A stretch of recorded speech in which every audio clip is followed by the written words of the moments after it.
All right, good afternoon, everyone. I'm Yashraj Khaitan, the founder and CEO of Gram Power. I'd like to start off by first giving you all some perspective on what it really feels like to be in an off-grid area. I was in this village in rural Rajasthan about 2 years back, and the village had around 5,000 people in about 800 homes living on less than $2 per day as their household income. Uh, I didn't see any paved roads or healthcare facilities, and the school was essentially this one small room with a blackboard, and even teachers would not attend classes because of the scorching heat during the summer seasons. And the students did not study at night because of the lack of power. And again, because of the lack of electricity, agriculture had become the mainstay of the people. And that too was rain-fed. A few people did have access to some alternatives like solar lanterns or diesel-powered generators. However, a solar lantern could cost upwards of about 50% of a household's monthly income. And diesel generators were extremely expensive to operate for these poor farmers. So in the absence of any other alternative, kerosene was sort of the only solution that they resorted to. As was alluded earlier, I was witnessing this revolution throughout rural India that was happening in the telecom industry. And it was basically the prepaid recharge model, along with the high utility that wireless communication provided, that allowed these people to leapfrog from having access to no communication to wireless technology in a matter of less than a decade. And this value proposition was so high that people were willing to spend upwards of about $100 to get a handset. And they would be willing to walk 25 miles just to recharge their cell phone since they didn't have power in their homes. So what we realized was that people were willing to pay for a service that was reliable and that was affordable. So when you talk about energy, it is essentially a reliable grid-level power supply that is the only solution that can meet a variety of energy needs of these people in an affordable way. But there are a lot of challenges to get the utility grid to these low population remote areas. First off, it's extremely intensive on capital. And secondly, since the per capita energy consumption is extremely low, it just doesn't make sense for the utility to make this capital investment. And so it's very unlikely that the utility grid is actually going to reach these low population areas anytime soon. And that's where Gram Power comes in. We're essentially working with the vision to provide a modular, affordable, and flexible electricity distribution system that will enable 2.6 billion people in the world to leapfrog from having almost no electricity access to a reliable smart grid solution. And during our market research, we realized that the 5 prerequisites for any technology to be successful in this industry are first off reliability. Like people want access to on-tap power. They want to be able to turn on a switch and have the confidence that yes, my light will turn on. The power should be flexible enough that they should be able to use it for a variety of appliances. And affordability for them means that the technology should be able to meet the consumer's capacity to pay for the service rather than expect the consumer to meet the prereqs of using the service. And so you'll see in the following slides as well how our technology grows with users' increasing incomes. Efficiency for them means that the high utility should last for a longer duration, and the system should be scalable enough that it should grow with the increasing users' energy needs. And so we started off with what we call the M-Power. It's a patent-pending micro-storage intelligent device. And it's extremely affordable as this unit, along with a solar panel, a fan, a light, as well as cell phone charging capability, comes for an entire package price of $45 to the end user. It's flexible as it can run these end appliances. It's extremely reliable as the unit can be charged using almost any energy source available in this community, such as a motorcycle, a bicycle, or even the utility grid, wherever accessible. And the efficient DC appliances, coupled with our low power circuitry, makes it efficient.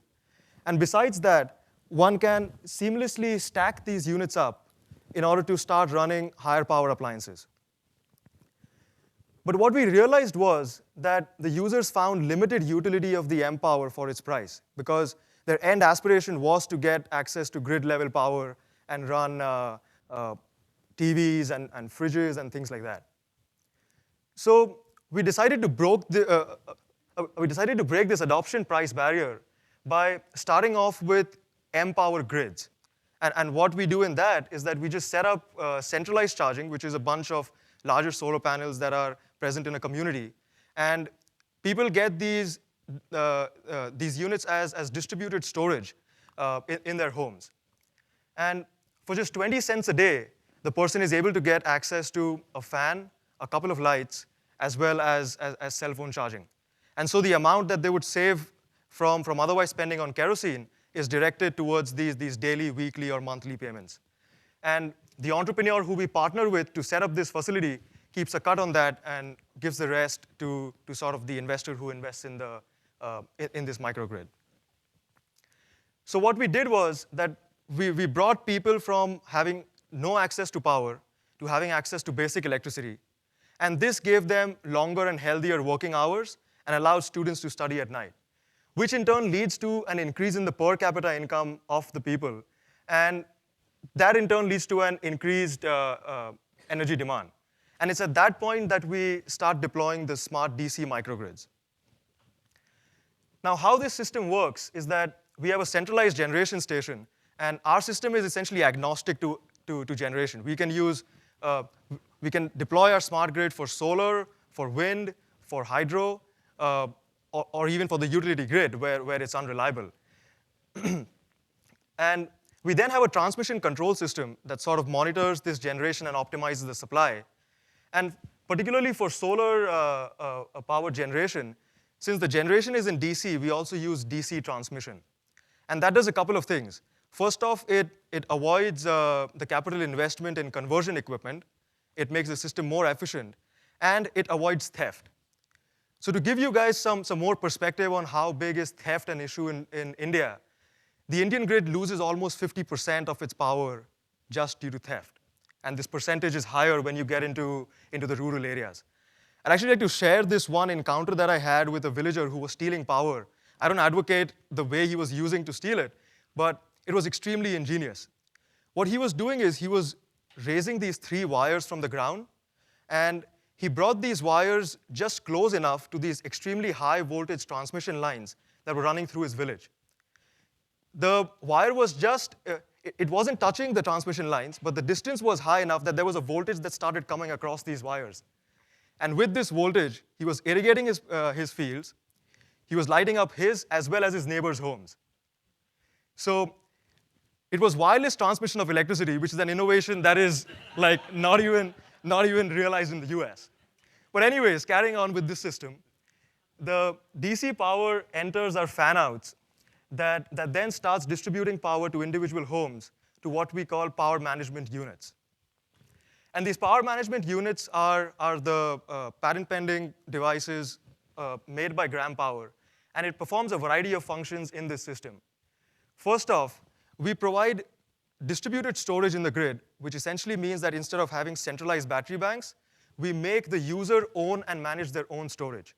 And so this reduces the capital cost of the system upfront. Moreover, the users in this grid have prepaid accounts. So just as they recharge their cell phones, they now have prepaid energy accounts. So they can essentially buy 100 rupees worth of power. Once they use that up, the power supply cuts off. We provide a variety of DC as well as AC output so they can run a whole range of appliances. And this PMU communicates with the transmission control system through intelligent algorithms that allow us to carry out optimum load distribution, which the electrical engineers in the audience would probably understand by distributed maximum power point tracking. That's, again, something which is unique to our system. So what does the user get? For as little as $10 a month, the person is able to get enough power to operate plentiful lighting for about 6 hours a day, 4 hours of a good quality fan, an hour of television, and cell phone charging. The prerequisites that I was talking about, the smart grid adheres to that as it's extremely reliable because the person now gets on-tap power. It's flexible since it's grid-level power, they can run all their household appliances. It gives the user more bang for his buck because we reduce demand load by up to 80% by using efficient and DC appliances. And by eliminating theft and using our efficient transmission technology, we're able to reduce system losses by 6 to 10 times as compared to the conventional Indian grid. Prepaid makes us affordable as they now use their disposable income. And the system is designed to be so modular that we can reach villages that have as low as 20 homes to thousands of homes that are across multiple villages. And the business model also turns out to be pretty lucrative as outlined in this example, where a typical system is about 12 kilowatts. It costs us around $4 a watt to design the system, and we get a capital subsidy from the Indian government for about $3 a watt. And due to that, our earnings over 10 years is above $21,000. In fact, the grids that Gram Power owns and operates, we break even from day one because of the profits that we make on the sale of our power management units. Our initial focus is on the 360,000 plus villages in India that have less than 200 homes and more than 300 million people. That forms about a $7.7 billion opportunity. And to have maximum penetration in these areas, we're following a variety of strategies such as public-private partnerships with the government, self-owned microgrids by Gram Power, and of course, later on, we'll be open to start franchising out the technology to other people. And we're definitely looking out at launch to make partnerships to look at Africa in the near future. So just to give you an example on how impactful the technology can be, over 1 in 3 people in the world don't have access to reliable power. It's very safe to assume that a family of 5 would at least need 4 hours of good quality lighting, 3 hours of a fan, and enough power to charge a cell phone. The conventional grid needs to supply 20 kilowatt hours per month per home, emit about 20 kilograms per month per home of carbon dioxide, and as per the current subsidy programs in India, it amounts to about $1.84 per month per home to meet this demand. We do this with 83% less power, 99% less CO2, and 84% less subsidy. And with just a 1% penetration in India, that leads to a 13.7 gigawatt hours of saving per month. So over the past few months that we've been operating, we've made quite a lot of progress. We have 100 families that are using the $45 mPower sets. We just recently set up one mPower grid in a village in the state of Rajasthan. And we have 7 more microgrids planned in the next 3 months with our local partners. We've made some very core partnerships over this time. We're actually partnering with a company called Vikram Solar that is one of the biggest panel manufacturers in India, and they're taking up the onus of putting the investment up front for the solar panels in our grid. We're also in partnership with Airtel, as they're giving us access to their distribution network to sell mPowers and as well as the mPower grids. And we're also looking to sell some of this power to them for the telecom towers and give the access to the neighboring villages. TERI is the premier energy research institute in India that's allowing us to essentially design our system to meet their standards. And we have a lot of local partners, nonprofits, who are helping us with our deployments. We won quite a few awards over the past 1 year or so from institutions like the Blum Center for Developing Economies at Berkeley, from Intel, from UC Berkeley, and several other business plan competitions that's been allowing us to continuously steer ahead. And as per the operating timeline, we've completed our alpha testing and market research. By early next month, we would have completed beta testing of our power management units and reached about 4,000 people, after which we'll start system design optimization. And then we'll start our scaling phase, where we plan to reach about 2 million people by the end of December 2013. The resources that we are looking for are funding, which would be divided into a seed round followed by a Series A round. We're looking to make some really strong partnerships with the government, both the US as well as India, in order to make the most of their rural outreach as well as the subsidy and aid programs. And we're always looking out to form strong deployment partners and build a world-class team. So if any of you know of talented young people looking to make an impact, please connect them with me. So Jacob and I met at UC Berkeley a couple of years back. We were classmates in the electrical engineering and computer science department.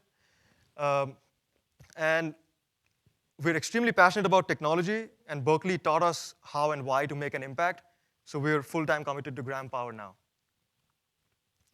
Mr. Kishore Khaitan, who's the past chairman of the Confederation of Indian Industry in the state of Rajasthan, India. Professor Eric Brewer, who was the chief scientist of Inktomi Corporation.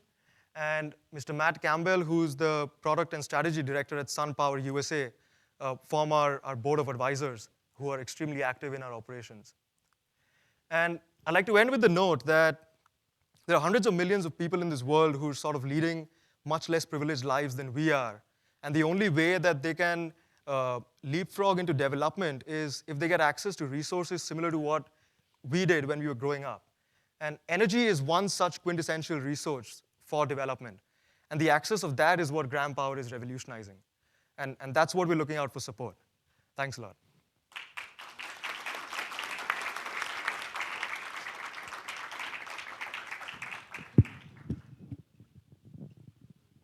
Thank you, Yashraj. That was a wonderful presentation. One thing which I thought I'd share with the audience quickly was that not only is it a brilliant idea, the idea of leveraging technology to serve society, but even the name itself, which you have, Gram Power, is embedded that very concept, that dual purpose. Gram is on one hand a scientific term for a scalable metric, a unit. On the other hand, Gram is Hindi for community or village. So it shows basically the intersection, the combination of both science and sociology, the human and scientific endeavors. Thanks so much. Questions, please. Diana. I think this is really cool. So 2 questions. One is that the Empower unit that you've got there, is that considered disposable? And 2, can you explain a little bit about the sort of the financial structuring around your micro franchisees and sort of, you know, how they can afford the upfront infrastructure and do you have profit sharing? Like, I just want to understand that like, how do you align incentives and make it possible for the micro franchisee to get the infrastructure and run it with you? Question, when you say that this is disposable, do you mean that can they like throw it off and then buy a new one, or? Well, because you mentioned that you're not taking on the risk for the storage. I mean, that's a storage unit, right? So that's not storage. This is what we came up with initially. This has the storage inside it as well. Okay. And this essentially gets them access to basic electricity. It can power a small personal fan, it can power a variety of lights, and it can charge their cell phones. So it's like the storage plus, I guess, a balance of system. Right. So, and you're getting the consumer to take that on rather than you having to maintenance that or manage it or worry about how they use it, right? Right. So I'm just wondering, so it's basically they buy it, and then when it, you know, if they misuse it, it's their problem. Right. Okay. No, okay. I was just. So if they buy the entire set upfront with that $45 as I was mentioning, that is something that they just make a purchase and they own it. And I mean, the only thing that goes bad in this is the battery once every 2 years, which is replaceable with another $3 cost. In the Empower grids, we essentially broke that adoption price barrier because a lot of people still found $45 expensive for the utility that this was giving. So, but since they could not afford grid level electricity, we decided to get them basic power with their disposable income. And so there we essentially provide them these units with essentially a very small security deposit, just to make sure that they don't break it or they don't put it inside water and things like that. But they essentially make those 20 cent per day payments based on how they're generating their own incomes. And the way the local entrepreneur is incentivized is that, first of all, the local entrepreneur's job is a part-time job. They essentially need to give like 1 day of the month to do the collections, or if they're doing it on a weekly basis, it's like 4 times a month.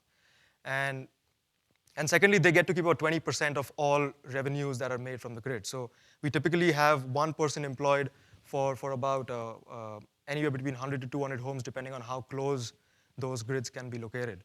And I mean, that's the incentive that they have. Of course, we also have models where it's sort of where self-help groups take a loan from a bank, and they just set the grid up, and then they take all the revenues and I mean whatever profits are made out of that, they just put that back into the community. Yeah. Please. I think this is great stuff. I had a question about the cost for the PMU and whether you have a feel for how many error bars there might be around the number that you're currently using and how sensitive your model is if you find that you're off by a couple of standard deviations from what you thought the cost was going to be. Right. So the PMU is essentially an expanded version of the Empower with some more intelligence.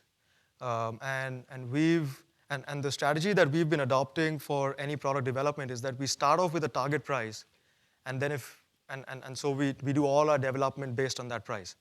So the PMU is something that we've already developed our entire technology and circuitry and the communication protocols for, and I mean that typically forms about 15% of the entire grid cost.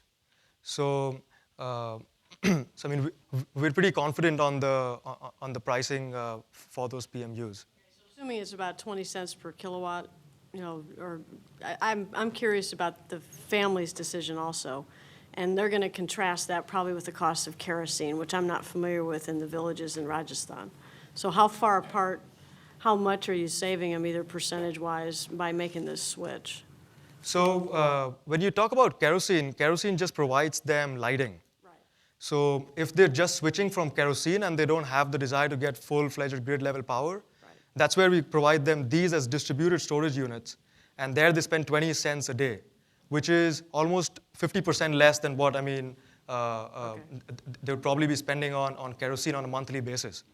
Okay. In India, kerosene is subsidized, but then there's a black market for it where most of the purchases are made. And in the black market, kerosene is almost 4 times as expensive as it is in the subsidized manner. So I guess the carry away for me is that it's a very obvious decision for a family to make to move to this. Okay, thank you. You talked a bit about being agnostic to generation.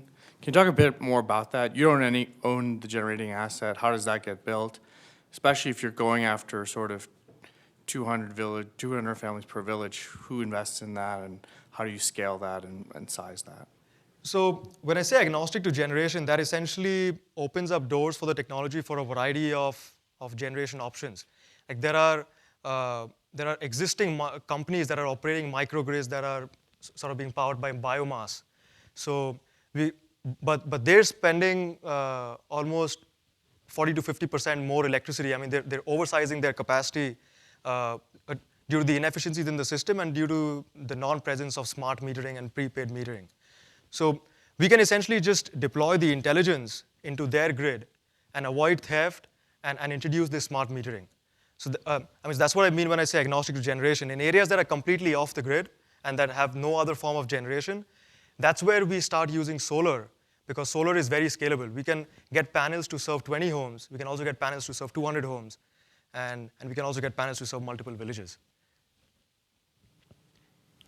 I believe you also had a technology where you could even use, for example, pedal bikes to generate, or other forms that, so when it could be generated by almost any kind of endeavor. Is that correct? Right. So these units were designed to use any source of energy that a local community has. But we realized that the amount of power that the unit was giving was not enough utility. So we had to, we sort of had to get into the grid level power industry and business in order to provide them the right utility at the right price. Please. Sorry to keep asking about the economics thing, but so the 20 cents a day, does that include the generation? Or does that just include the 20 cents per day is the cost of power to the end user. In the smart DC microgrid, they charge 11 cents a kilowatt hour, which is the same as what an American consumer pays for power. In the Empower microgrid, sort of, you would have the solar system and your whole system into the village, and then you could charge 20 cents a day. Right. For that. Right. Okay. Just 20 cents per day is for the grid that caters to basic electricity that uses these units as distributed storage. Right. And the smart DC microgrid, which is 11 cents a day, that is something that we deploy for I mean, once we get the government subsidies and I mean, once the people can afford to pay for higher levels of power. Because they make the investment in the storage. So I mean, that's an upfront investment that they essentially make. It's not just the storage, because it's also the generation. Right, but 20 cents per day includes everything. Okay. Yeah. You're using a DC power grid, right? Right. What's your radius? It's a 1 kilometer radius, and I think you're probably hinting towards power losses. So, I mean, typically the losses are because of your transmission voltage. So if you transmit at a higher voltage, whether you're transmitting AC or whether you're transmitting DC, the losses tend to be the same. So we transmit at a high enough voltage that we have less than 5% transmission losses across the grid. And it's a non-standard DC voltage, so even we're trying to figure out how people can steal from it. Yes, Guy. Yeah, real quick, what is the voltage? We're using 150 volts.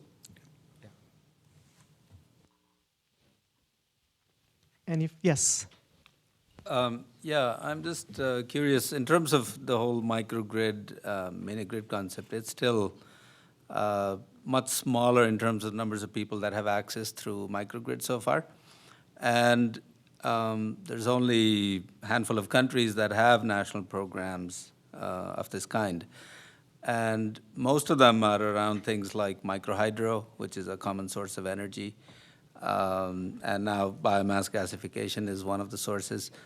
The problem oftentimes has been just in terms of metering, managing these systems, because they've used grid-level meters sometimes, which don't work very well in these very small amounts of power.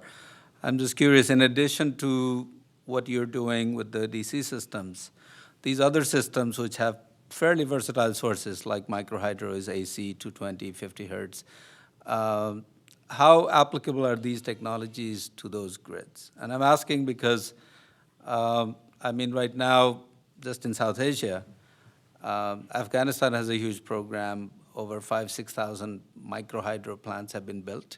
None of them use controls of any kind. Northern Pakistan has a large number of these systems. In Nepal, there are about 3,000 of these systems. So, and significant populations in the order of 5 to 10% are now being electrified by these things. But I think that the smart element of what you're doing, I'm wondering how applicable that is to those systems. Right. So our systems are inherently designed to be grid connected. I mean, we can, if even in India, there are a lot of villages that have now gotten connected to the grid because of, there's this one program called the Rajiv Gandhi Vidyutikaran Yojana. And so they have lines getting into their homes, but they don't have any power going on the lines. But the power sort of comes for a couple of hours a day. And so we can leverage that power as well, and I mean, store it through our power management units, because the power management units are designed to be grid compatible. So even with I mean, systems that are using AC power as generation, the reason why we do DC transmission is to prevent theft, because it's a non-standard DC that does not interface with any of their appliances. So all we would do is we would just convert that AC to DC, connect it to our system, and I mean, you still have a smart microgrid to whatever form of generation that you have. Does that answer the question? Yes. Well, thank you very much for your questions. On that note, I'm sure all of you have had your imaginations fueled, your minds powered to engage in these fascinating technologies. Now we're going to actually direct you towards lunch to fuel and power you in other ways as well. So thank you so much for joining us.